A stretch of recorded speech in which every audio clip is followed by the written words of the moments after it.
বাংলাদেশে অশান্ত পরিবেশ, রাজ্যে একের পর এক আধার কার্ড সহ গ্রেপ্তার জঙ্গি।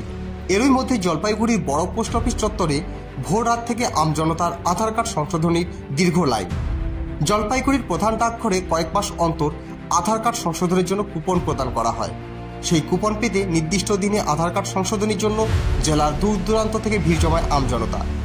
তেমনি আজ ভোর রাত থেকে আধার কার্ডের জন্য লম্বা লাইনে দাঁড়িয়ে শয়ে শয়ে মানুষ। আধার কার্ড তৈরি টোকেন পাওয়ার আশায় কেউ এসেছেন ভোর 4টায়, আবার কেউ ভোর 5টায়। আধার কার্ড তৈরি ও সংশোধনের সুযোগ পেতেই জলপাইগুড়ি বড় পোস্ট অফিস চত্বরে দীর্ঘ এই লাইন দেখা যাচ্ছে। শনিবার আধার পরিষেবা কেন্দ্রের পক্ষ থেকে আধার কার্ড তৈরির টোকেন দেওয়া হবে জানতে পেরে জলপাইগুড়ির বিভিন্ন এলাকা থেকে এদিন জলপাইগুড়ি বড় পোস্ট অফিসে ভিড় জমায় আমজনতা। জানা যাচ্ছে এই টোকেনের মাধ্যমে আগামী কয়েক সপ্তাহ ধরে চলবে নতুন আধার কার্ড তৈরি ও সংশোধনের কাজ। এই কুপন পেতে জলপাইগুড়ি শহর সহ বাংলাদেশ সীমান্তবর্তী দক্ষিণ বেরুবাড়ি এলাকা থেকেও অনেক মানুষ এসেছেন। যদিও জলপাইগুড়ি এবং পার্শ্ববর্তী এলাকার মানুষের জন্য একটি মাত্র আধার পরিষেবা কেন্দ্র নিয়ে ক্ষোভ প্রকাশ করেছেন অনেকে।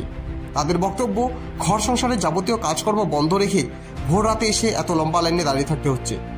4-5 ঘন্টা রাস্তায় দাঁড়িয়ে থাকার পরেও আধার কার্ডের কোনো নিশ্চয়তা নেই বলে অভিযোগ। আপনারা দেখছেন নর্থ বেঙ্গল সমাচার, উত্তরের বার্তা, সত্যের পথে।